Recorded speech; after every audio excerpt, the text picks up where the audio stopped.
Money that you and I are being taxed for state roads isn't being very well spent, according to the Oklahoma Public Expenditures Council, which has issued another report on state highway spending practices today. The main complaint of the organization dedicated to economy and government is that a great deal of the money is being spent for roads that aren't used very much anyway. Steve Stahl, the council spokesman, says that in the 3 years covered both by his report and one from the Highway Department itself in January, the department claimed about 2,500 miles of roads, new roads, and roads under construction, and Stahl knocks this down about 1,000 to only 1,500 because he says there are stretches of work that are counted twice. Bermuda grassing and sodding along some roads is counted for 180 miles. Work done by the counties at their expense with federal help is claimed by the state for credit, and so forth.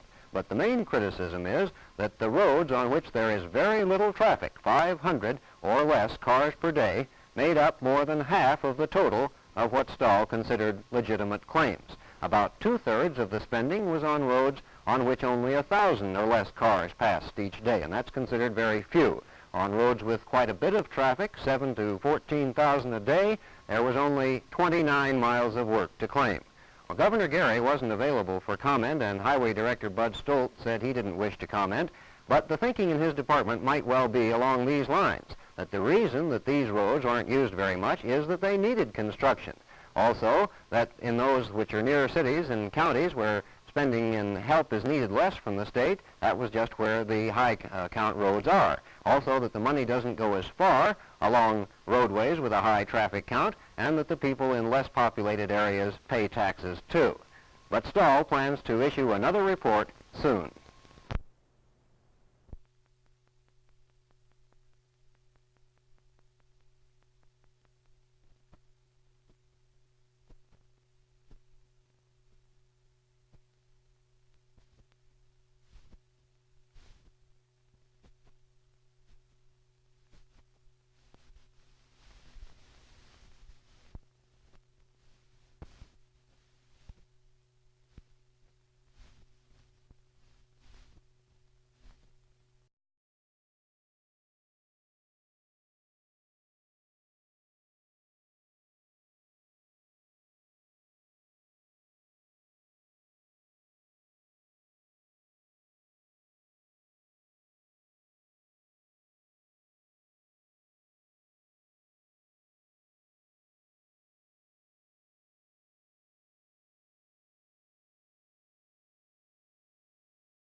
From a standpoint of travel cross country, the larger car, of course, is better. From a standpoint of economy, operation, and maneuverability, the small foreign car, or the small American car, of course, is... Which do you own?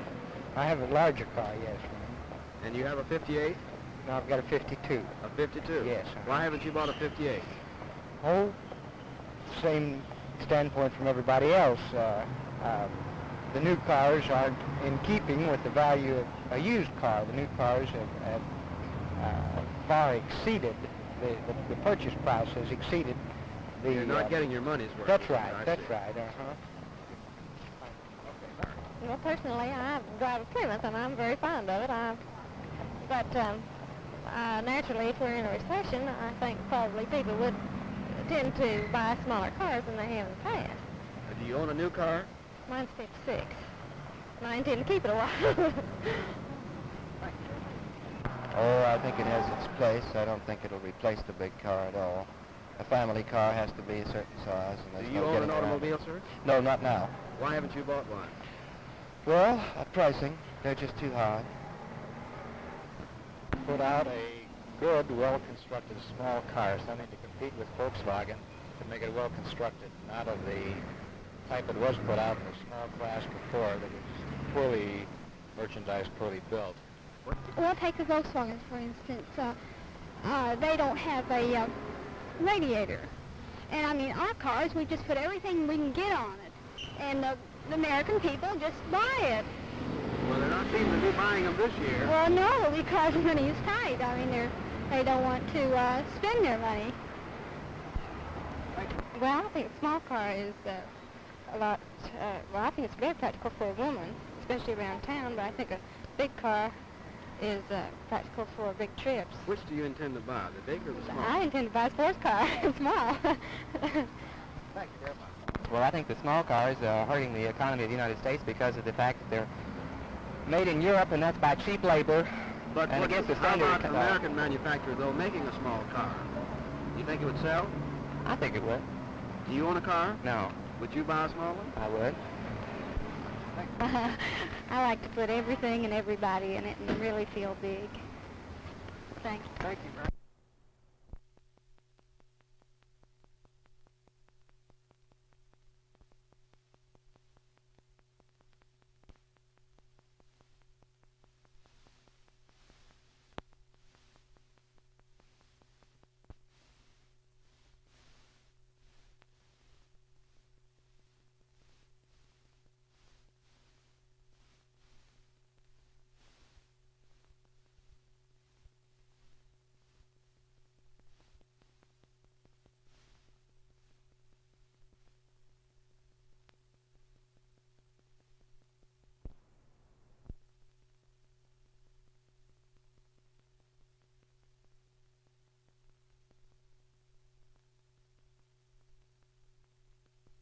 Mr. Harrison, why is it felt that we need such a conference at Langston tomorrow?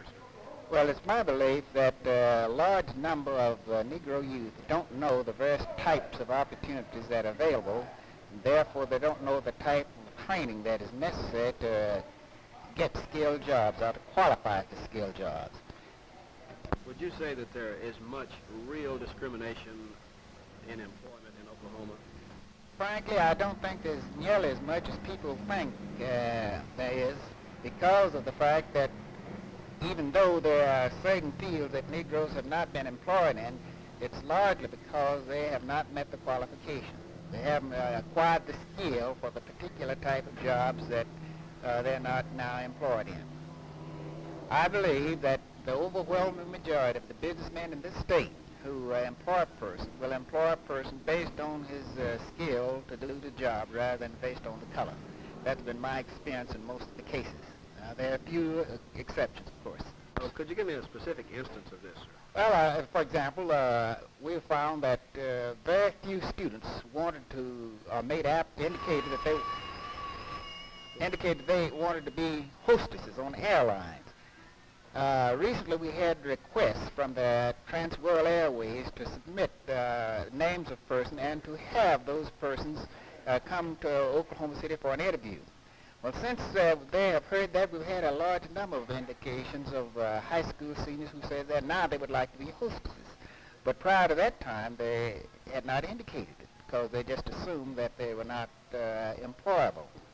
And you think then that the reason the Negroes have not qualified themselves is because they assumed that they would be discriminated against? That's exactly Is that a correct it. statement? That's a correct statement. And I think there's plenty of evidence to support that statement.